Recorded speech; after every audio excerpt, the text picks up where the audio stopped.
From the moment I drew my first breath in this world, my eyes remained shut, veiled by a silk ribbon that marked me as the blind daughter of the Prime Minister's household. Yet my true sight saw deeper, into the very souls of men. A heart twisted by envy burned a venomous green. A soul corroded with bitterness was a void of blackest pitch. It was this accursed gift that led me, in another life, to choose Li Feng, the forgotten fifth prince. I guided his hand, turned his fate, and placed the imperial crown upon his head. And on the day my radiant half-sister, Su Lian, succumbed to a mysterious fever, he rewarded me with a goblet of molten agony. If only you, this sightless wretch, had not insisted on choosing me that day, he had hissed, his beautiful face a mask of loathing. Then she would have been my bride. She would have sat beside me, sharing the glory of the realm. Instead, you condemned her to a monster's bed, to be broken and discarded. After my last breath fled, he swapped our corpses. My sister was laid to rest in the imperial mausoleum with the rights of an empress, while my body was cast into a nameless pit, wrapped in nothing but a ragged mat. Now the wheel of destiny has turned, and I am reborn. I find myself once more at the Orchid Pavilion, at the very matrimonial banquet where the fate of the Prime Minister's daughters is to be decided. The air is thick with perfume and ambition. As before, Li Feng is the first to step forward. His gaze, so full of feigned passion, sweeps past my seat and locks onto my half-sister, Su Lian.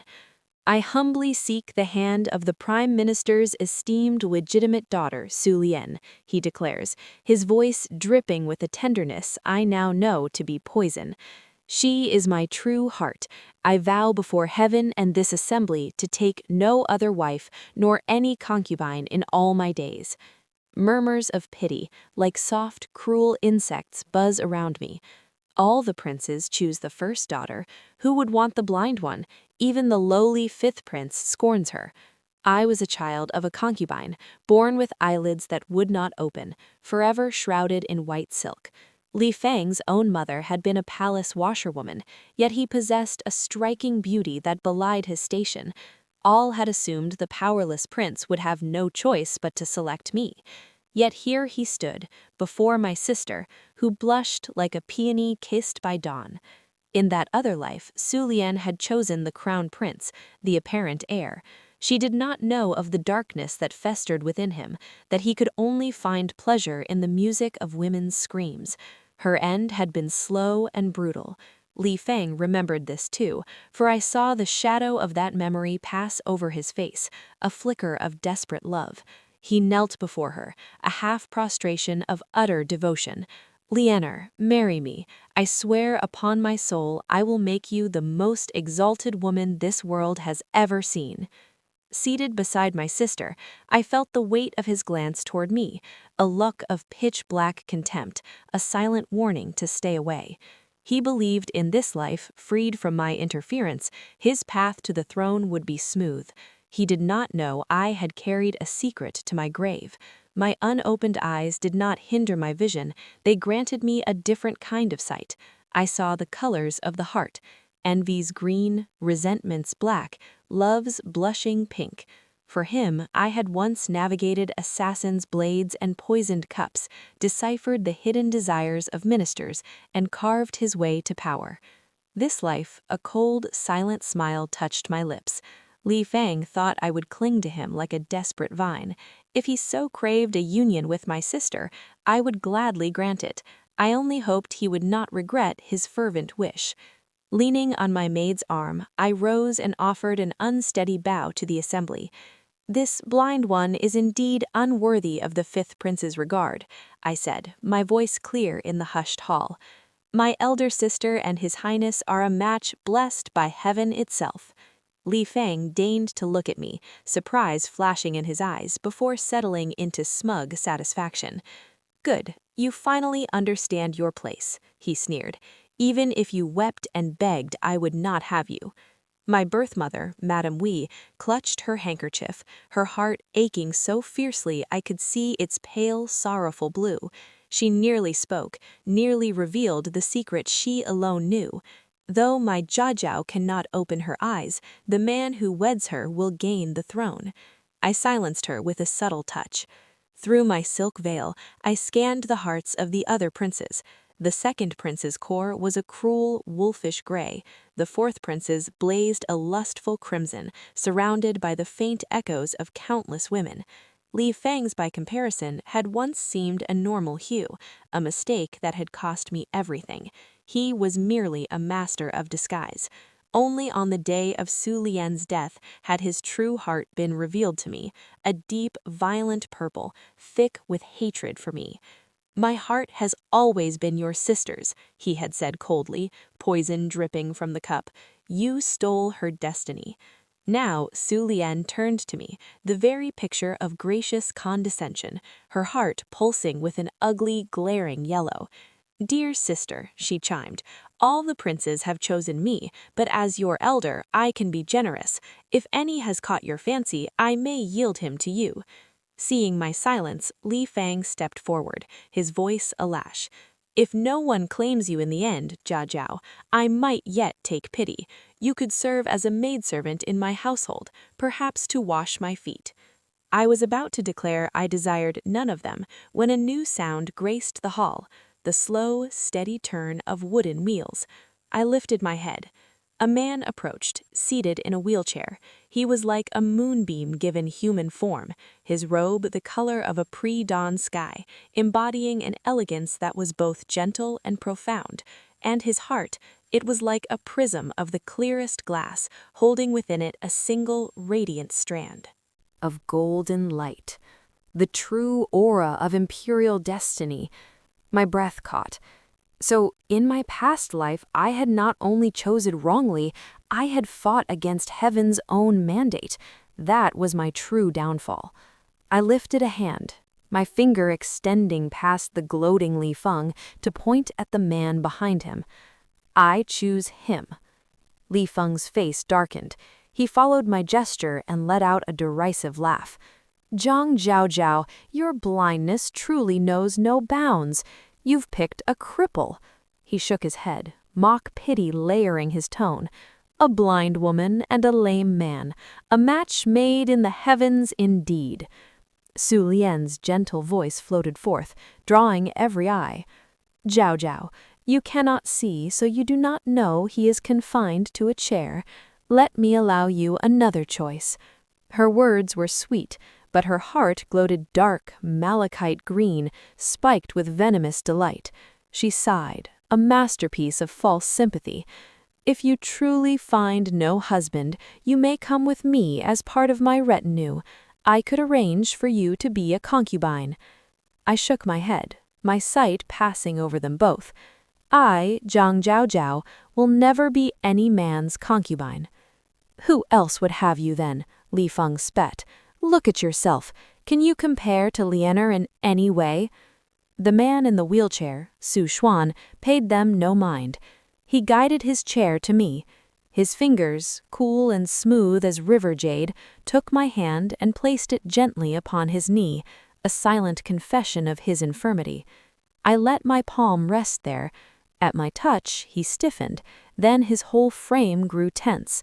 I looked again at the golden light within his glass-clear heart and lifted my face to his. "My lord," I said, "I can heal your legs." Li Feng's anger twisted his handsome features.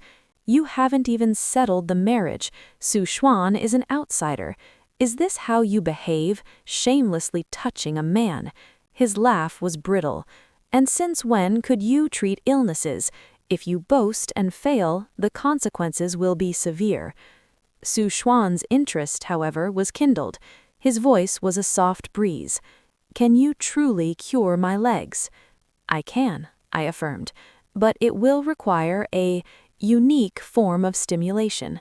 When the implication of my words dawned on him, Su Xuan's jade-like cheeks flushed a delicate rose, the tips of his ears burning scarlet. He could no longer meet the direction of my veiled gaze.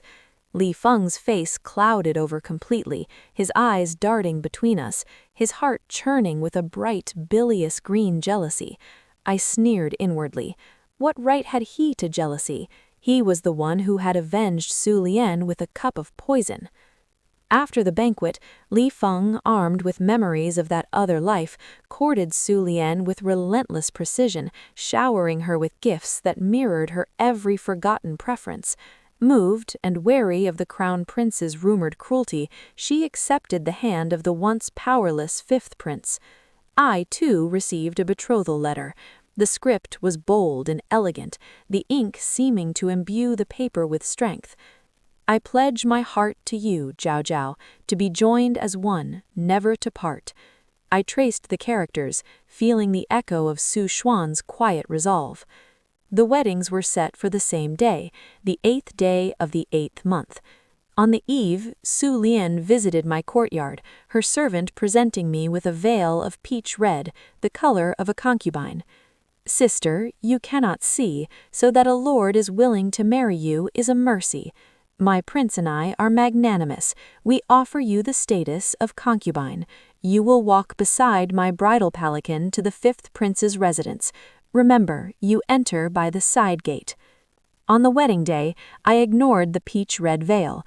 I donned the phoenix coronet and scarlet gown embroidered with gold that Su Xuan had sent. Outside the Zhang estate, 2 palanquins waited. One was breathtakingly ornate, adorned with pearls and fragrant sandalwood. Without hesitation, Su Lian surged forward and seated herself inside. The matron of ceremonies cried out in alarm, "My lady, that is the palanquin from the Su residence. The fifth prince's is behind." The bearers, unfazed, gave the poles a sharp, unceremonious shake, tumbling Su Lian onto the dusty ground just as Li Feng arrived.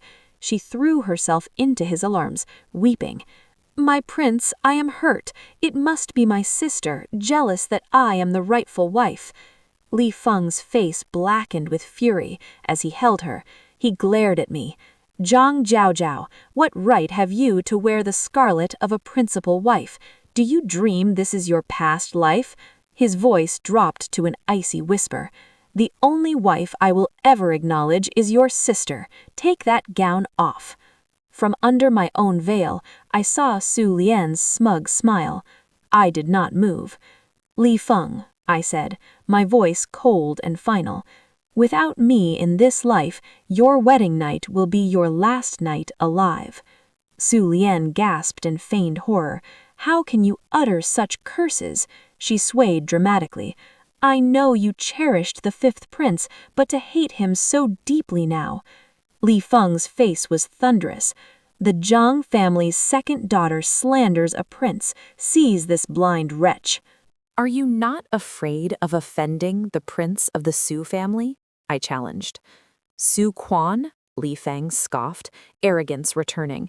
"He has not shown himself. He was surely toying with you. Kneel and apologize to your sister, and I may still grant you that concubine's position." I held my ground. Then a voice, cool and imbued with undeniable authority, cut through the tension. "Who dares to threaten my princess?" Su Quan arrived, seated in his wheelchair, robed in brilliant wedding red.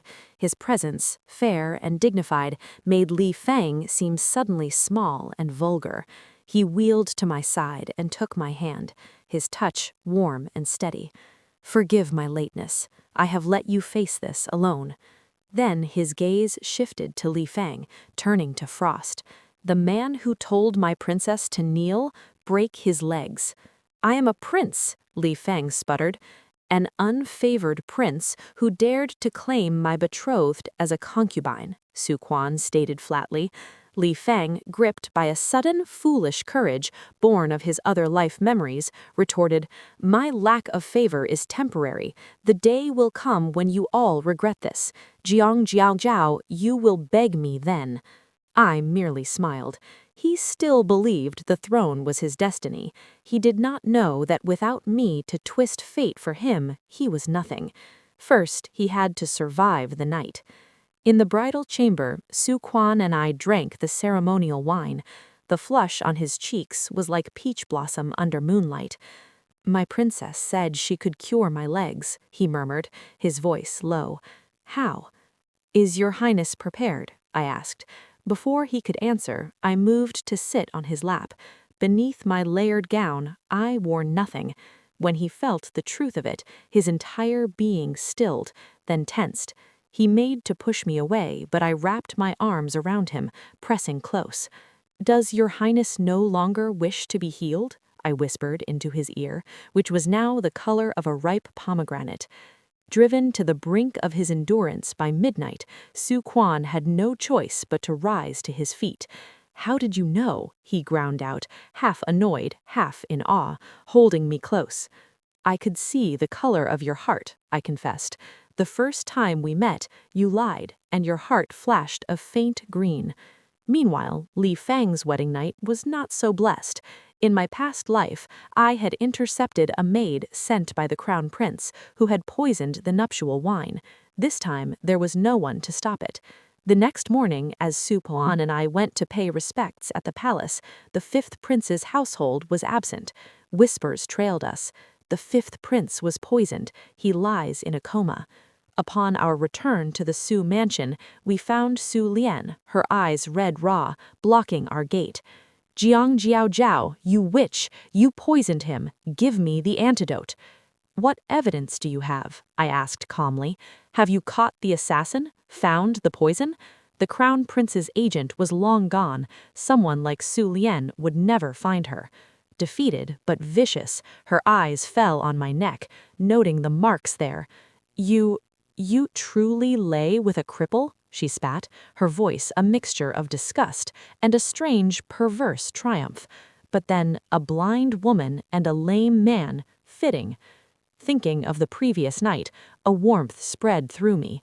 Su Quan was far from incapable. We had moved from the bed to the desk, and he had finally held me as we slept on the daybed. He was more of a man than Li Fang could have ever been. "I laugh," I said coldly, wiping the smile from my lips. "Not only will the fifth prince die, but misfortune will follow you. Divorce him now if you wish to live."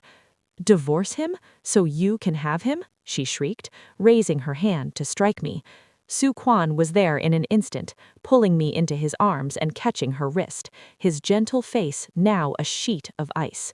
"Lay a finger on my princess again," he said, his voice terrifyingly soft, "and you will die."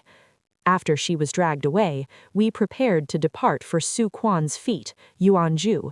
As servants packed, my sight fell on a tall, stoic guard. His heart was a murky gray, streaked with the blood red of betrayal. I leaned close to Su Quan. "Husband, do you trust me?" He smiled, his ear tinging pink. "You have called me husband. My trust is yours." "That man is false," I whispered. "We must change our route and tell no one." I remembered, in that other life, Su Quan had been ambushed on this journey, gravely wounded, which led to his final heroic stand on the walls of his city years later. The guard, when he saw Su Quan pull me into a deep kiss, quickly looked away. The next morning, the guard was gone. "He was the crown prince's spy, planted since my youth," Su Quan said, placing another morsel of food in my already full bowl. "He admitted nothing until under torture. How did you know, my lady?" "A guess," I said lightly. He smiled, not pushing further. "My lady may be blind, but her heart sees more clearly than anyone. Marrying you is my greatest fortune." The punishment for uncovering the spy was being fed until I was round as a mooncake, and then being carried onto the carriage in his arms.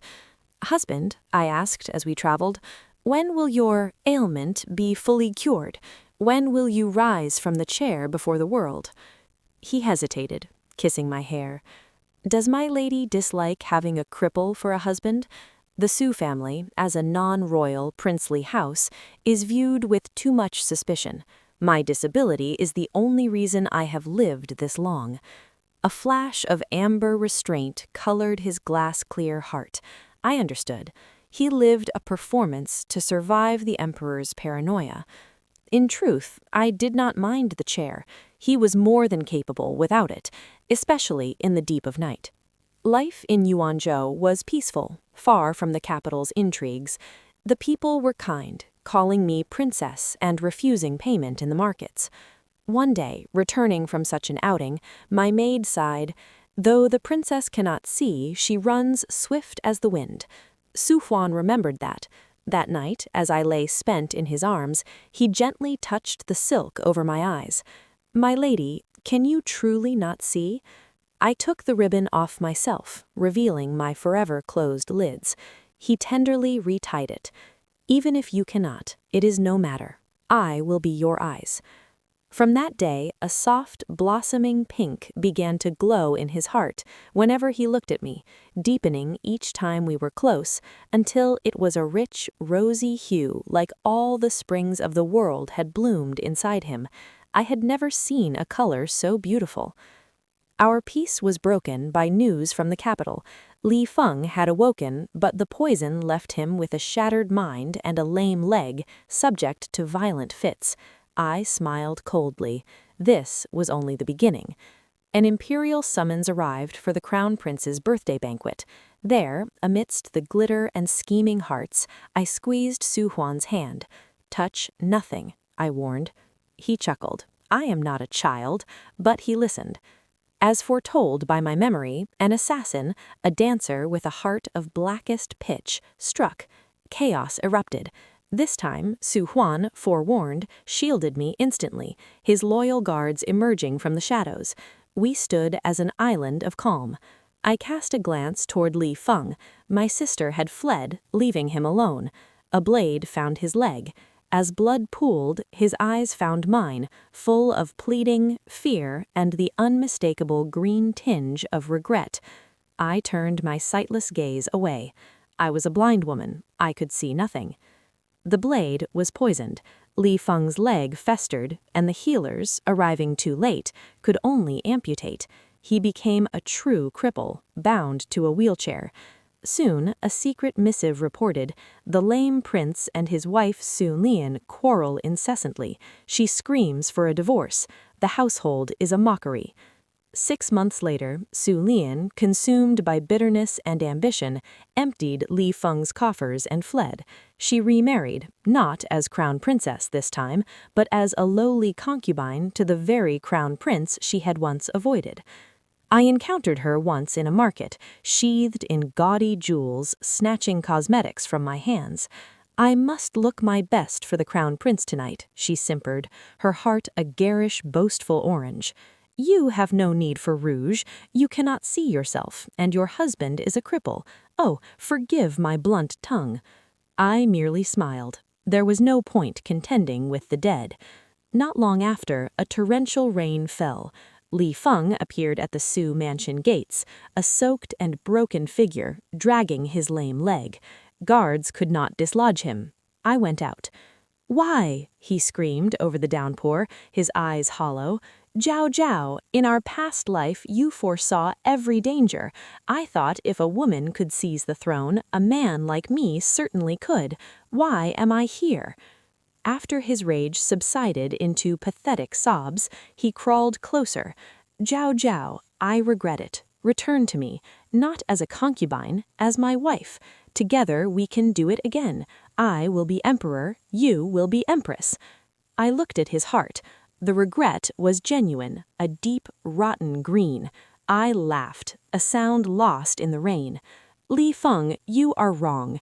If I were to be empress, who would be emperor?" I turned. "Guards, drive him away. Never let him near again." The final missive came soon after. Su Lian had died, as in the other life, broken by the crown prince's cruelty. When Li Feng heard the news, he laughed, a mad, broken sound. "Good, that faithless witch. She left me when I was lame. This is her reward. I never should have poisoned Zhao Zhao for you, never let you lie in the imperial tomb." I had just finished reading the letter when Su Huan entered. I hid the paper in my palm. "Zhao Zhao," he said, his voice a warm murmur, "it is time to cure my legs." But he saw. He pulled the note from my grasp. "What is this? You can see, can't you?" His voice trembled and his heart flared a fiery, hurt orange. "Am I not worthy of your trust? All this time, we have both been pretending. He turned to leave. I scrambled from the bed and embraced him from behind. The orange in his heart flickered, fading the longer I held him. "Husband," I whispered, my voice thick. His heart softened to pink, but he kept his back to me. I moved to face him, burying myself in his chest. "Husband, I can do more than see. I can see the color of your heart." I took a steadying breath. "And the world will soon fall into chaos. Yuanzhou will be besieged. You will die on its walls." His breathing hitched, but not a shred of doubt colored his pure heart. "Husband," I asked, "do you believe me?" He held me so tightly I could hardly breathe, his face in my hair. "I believe every word you say, Zhao Zhao." After my confession, he gave me his military tally, his absolute trust. Over the next 5 years, we did not merely defend Yuanzhou, we forged an army and swept toward the capital. Su Xuan no longer needed his chair. He never asked me to use my sight for gain, only smiled with pride when others marveled at my uncanny judgment. "My Zhao Zhao has always been extraordinary," he would say. When the world was pacified, the ministers clamored for Su Xuan to ascend as emperor and name me his empress. Instead, he issued 2 identical edicts proclaiming 2 sovereigns. The court was thrown into uproar. Heaven has 2 sons. A nation cannot have 2 rulers. On the high platform, Su Xuan faced the dissent, his voice unyielding. "Zhao Zhao stood with me through blood and fire, defending our home. She endured every hardship I endured. What I give her now is less than what she gave. She could shake the world without me, but without her I would be bones on a forgotten battlefield. No one shall overlook her merit because she is a woman. If I am emperor, she must be emperor. Whoever disagrees," his eyes turned to steel, "I will kill with my own hands. I will stain them with blood and bear the curses of history to clear her path to the throne." Epilogue. We ruled together, Su Xuan and I, from twin thrones, receiving the obeisance of the court. He granted me full sway over state affairs, a partnership I could never have dreamed of in that distant, bitter past. The former royals were imprisoned. Li Feng, now a wasted prisoner, dragged himself before my dragon robe. "This is not right," he rasped, clutching at the air. "I should be emperor. You are just my wife. A woman overshadowing a man? I gave you the title of empress. What more did you want? Get down! Help me up there!" His face held the same grotesque entitlement I remembered from the end of all things. I ordered the same poison he had given me, a slow, creeping theft of the senses. A month later, in his cell, he was found dead, his own face torn to shreds by his fingers in a final, senseless terror. "Your Majesty, the corpse," a guard inquired. "Cast it to the mass grave," I said, my voice echoing in the cold hall. "Let the wild dogs and worms finish what was begun." That night, in the imperial chambers, Su Xuan's lips found my ear, his body warm against mine. "You went to see him," he whispered. "To see an end," I replied. "Are you jealous of a dead man?" I teased. "I am not jealous," he murmured, untying the silk ribbon from my eyes and looping it gently around my wrists. "But let us find other reasons for jealousy."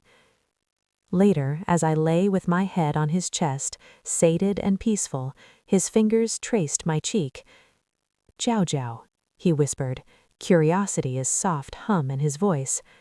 "What color is my heart now?" I smiled into the darkness, my sight filled with a vision of pure, luminous gold, shot through with everlasting strands of the deepest, most devoted rose. "It is the most beautiful color in all the world," I said. "It is the color of our dawn." The dawn of our shared reign was not a gentle one.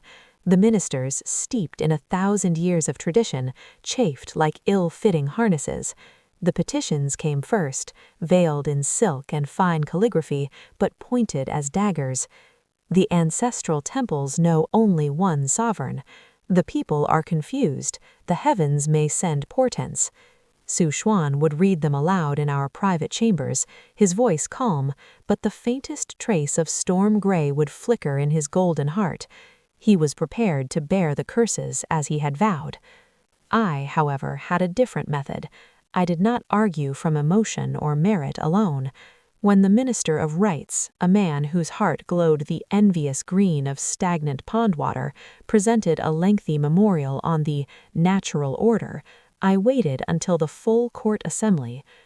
"Minister Feng," I said, my voice clear in the hush, "your second son's recent appointment to the Salt Commissioner's office in Liangzhou, a curious choice. The merchant who gifted you a jade statue of a galloping horse last week, he ships salt along the Liang River, doesn't he? A mere coincidence, I am sure. And your cousin—" Your heart, it is so clouded with worry over this natural order, it has turned a most unhealthy shade.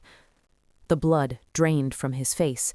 He had told no one of the statue, a secret bribe delivered under cover of night. He stared at my veiled eyes, and true fear, the cold gray of Riverstone, seeped into his heart. He stumbled back, prostrating himself without another word. I had not condemned him, I had simply seen him. That was more terrifying than any threat. One by one, the most vocal opponents found their hidden flaws, their secret ambitions, laid bare not by investigators, but by my quiet, unnerving gaze. I spoke of private conversations, of unvoiced grudges, of the true color of their loyalty. They began to call me the silent seer empress, and a superstitious awe tempered their dissent. Su Xuan ruled with wisdom and strength. I ruled with the terrifying, intimate knowledge of the soul. Our partnership became a seamless dance. He built bridges and granaries, fostered academies, and commanded the army's unwavering loyalty with his honest courage. I wove through the court's shadows, ensuring the mortar between his stones was not rotten with corruption. His heart remained that clear, gold-lit glass to me, though now the pink of his love was a constant, deep undertone, like the heart of a rose. And my own heart, I supposed, was forever hidden behind my closed lids and silk ribbon, a mystery he cherished. Years flowed like a placid river. One afternoon in the palace gardens, our young son, Xuaner, a bright spark of vibrant amber curiosity, tugged at my sleeve. "Mother," he whispered, "can you see my heart?" I knelt, my hands finding his small shoulders. "I do not need to see your heart with my gift, my little phoenix," I said. "I see it in your laughter, in your questions, in the way you run to your father with your discoveries. It is the brightest heart of all." He beamed, satisfied, and dashed off after a butterfly.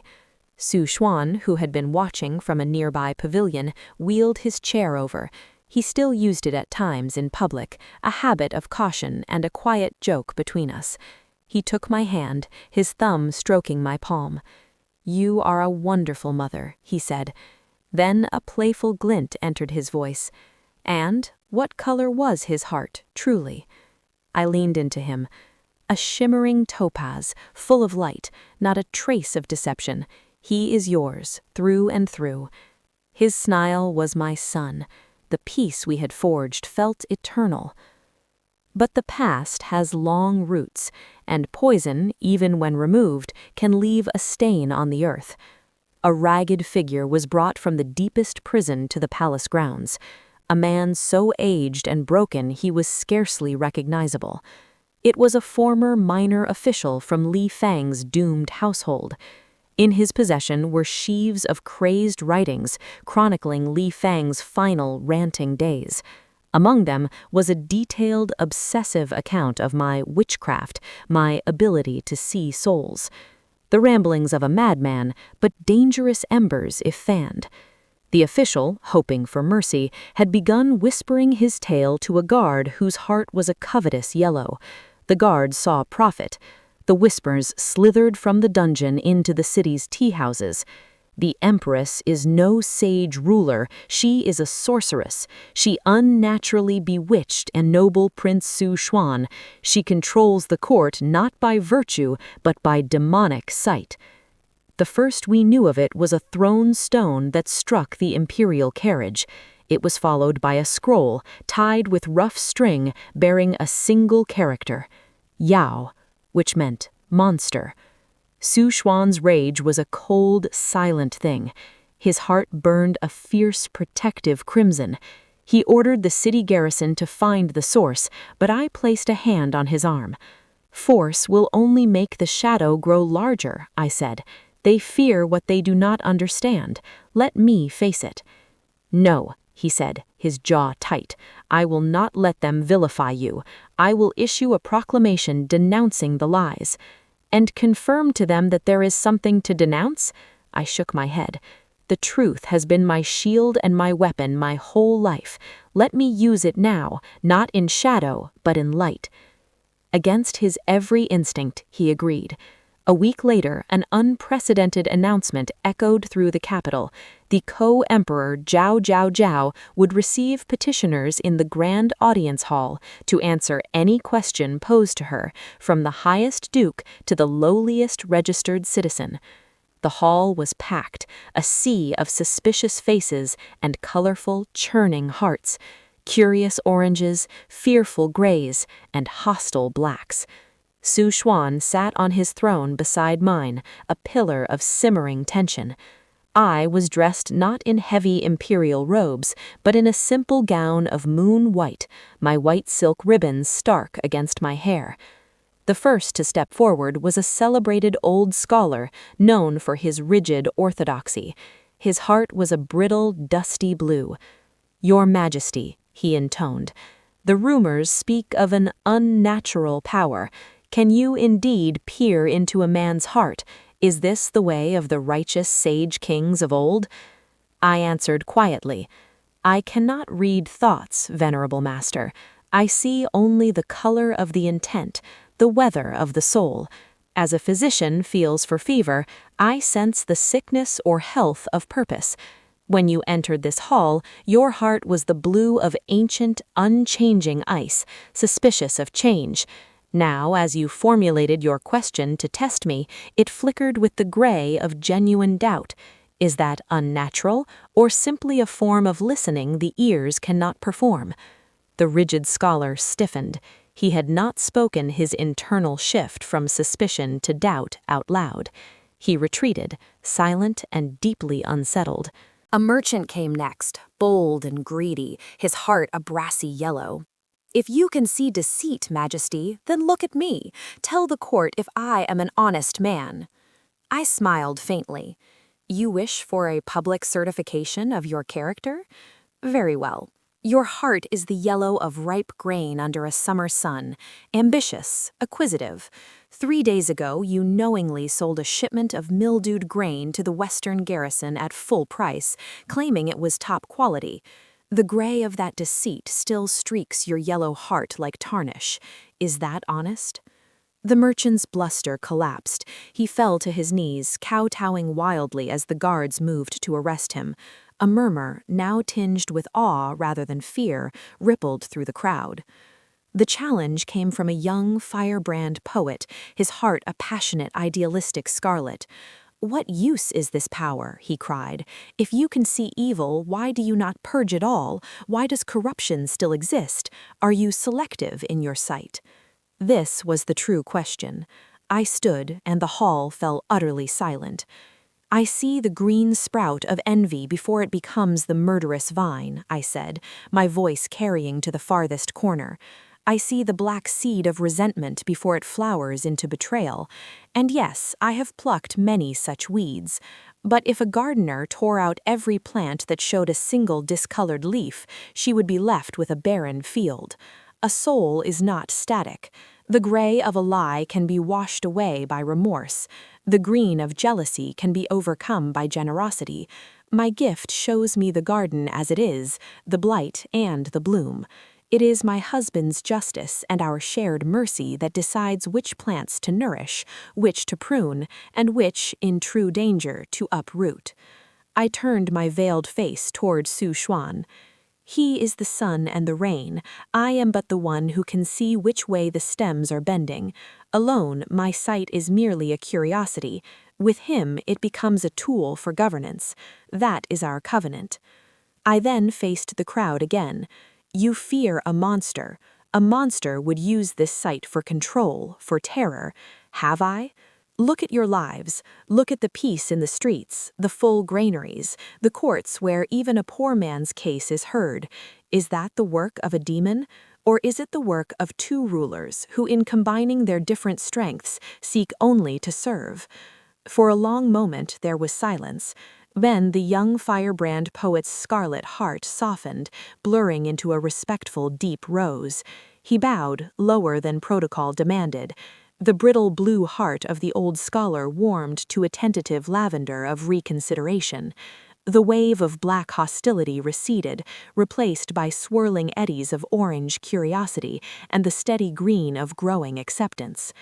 The whispering campaign did not die overnight, but its venom was drawn. I had not denied the truth, I had redefined it.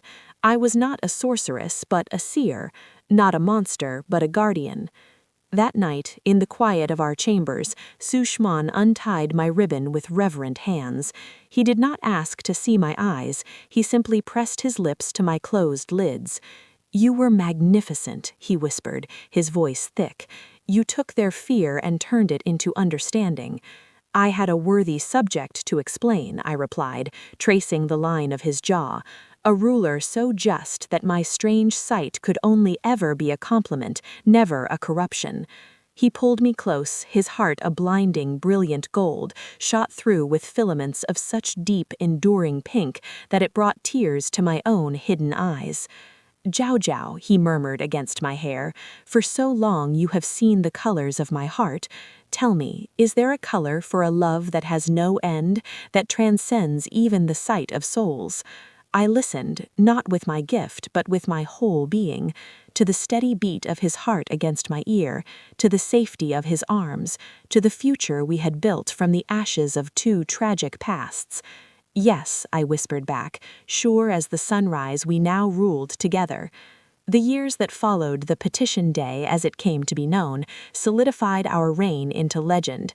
The people wove tales of the sage king and the silent seer, a pair so in harmony they seemed to share a single breath. Our son, Xuaner, grew under the dual suns of our affection and our rigorous tutelage. His heart remained that bright, inquisitive topaz, but as he matured, threads of his father's clear gold and a steadfast, deep blue of responsibility began to weave through it. One autumn evening, with the scent of cassia blossoms drifting through the open palace windows, Su Xuan took my hand as we watched our teenage son debate strategies with his military tutors. He is ready, Su Xuan said, his voice a mixture of pride and a quiet, inevitable sorrow. More than ready. He sees the world not just as it is, but as it could be, and he does not need to see hearts to understand people. I knew what he meant. We had ruled for decades. The empire was prosperous, stable, and at peace. The old guard who remembered the turbulent times of Li Fang and the crown prince had passed. Our story was now a foundational myth. The weight of the double crown, once a defiant symbol, now felt like a duty we had fulfilled. It was time for a single sun to rise again. Are you sure? I asked, though I could see the serene certainty in his heart, a sunset gold, content and complete. I am sure of him, he said, squeezing my fingers, and I am sure of us. We have walked the path of emperors. Now I wish to walk a garden path with just my wife. The abdication was unprecedented as our joint rule. We summoned the court and our son. Su Xuan, still commanding in his presence, made the declaration. The tree we planted is strong and bears good fruit. It is time for the gardener to rest in its shade. From this day forward, we relinquish the throne to our son, Emperor Su Jian. There were no protests. Only a profound, respectful silence, followed by thunderous acceptance. Our son's topaz heart flared with the intensity of a flame, not with greed, but with the solemn weight of the charge. He knelt before us, not as a son to parents, but as a sovereign to his predecessors. "I will honor your legacy," he vowed, his voice steady. "Build your own," Suixwan replied, lifting him up. "Consult your mother on matters of the heart, and your own on matters of state. You will know the difference." We retired to the southern lakeside palace, a serene complex of pavilions and lotus ponds far from the capital's bustle. Here, Suixwan finally, truly abandoned his wheelchair. We would walk for hours, his hand in mine, along winding water paths. My silk ribbon remained. It was a part of me now, a familiar comfort. He would describe the world to me, the way the dew clung to a spider's web at dawn, the precise shade of a kingfisher's wing, the gentle wrinkles that formed at the corners of his own eyes when he laughed. "Do you miss it?" he asked me one day, as we sat by the lake feeding the crimson carp.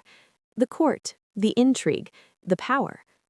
I thought of the swirling colors of ambition and fear, the constant hum of 1,000 hidden motives.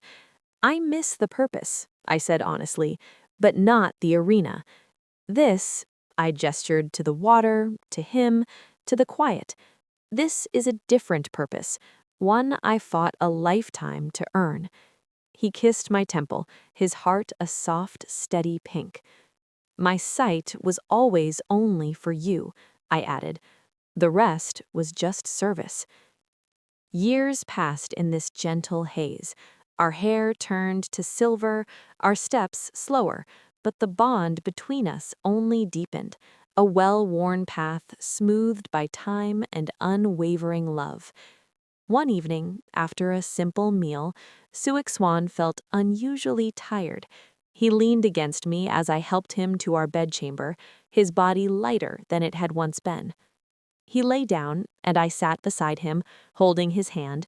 His breathing was even, but the brilliant gold in his heart, which had illuminated my world for a lifetime, had softened to a gentle, diffuse glow, like the last light of dusk clinging to the horizon. "Jiao Jiao, my love, my eyes." "I am here." I pressed his hand to my cheek. "Tell me," he murmured, a faint, familiar spark of playful curiosity in his fading glow. "One last time, what color is my heart now?" I looked.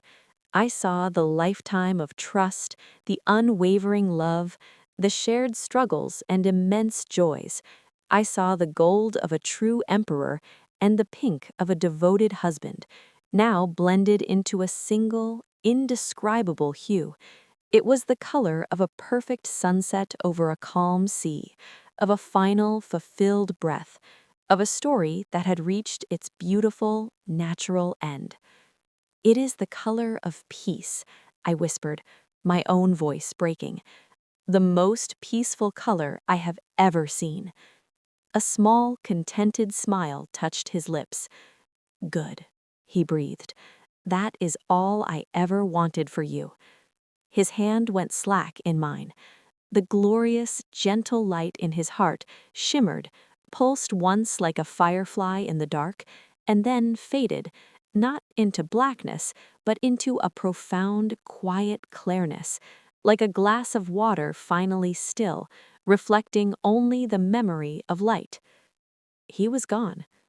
The grief was a physical thing, a hollowing ache that seemed to steal the very air. The world, which had always been a tapestry of vibrant colors to me, felt muted, drained. I continued to live at the lakeside palace, visited often by our son, now a wise and capable ruler in his own right. He had his father's golden heart, tempered by his own experiences. He cared for me with a tenderness that made my loss bearable. One spring morning, many years later, I sat in my favorite pavilion, feeling the sun's warmth on my skin. I was very old. The world of politics and power was a distant echo.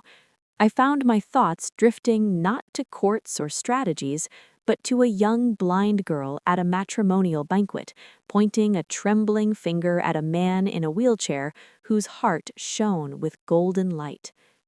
I thought of every color of human emotion, the venomous greens, the corrupt blacks, the fearful grays, the passionate reds. I had used that sight to survive, to protect, to rule. But the only color that ever truly mattered was the one I had chosen that day. It had been my compass, my shelter, my home. I felt a familiar warmth spread through my chest, not of sight, but of memory. I saw it again, so clearly. Suik Swan's heart, that unique glass-clear vessel holding its strand of imperial gold, forever intertwined with the deep, enduring rose of his love. My breathing slowed. The sounds of the lake faded. There was no fear, only a gentle, welcoming pull. In my mind's eye, the color before me deepened, brightened, becoming more vivid than it had ever been in life. It was no longer something I observed from outside. It was all around me, and I was moving towards its source. I smiled. And then I simply stepped into the light.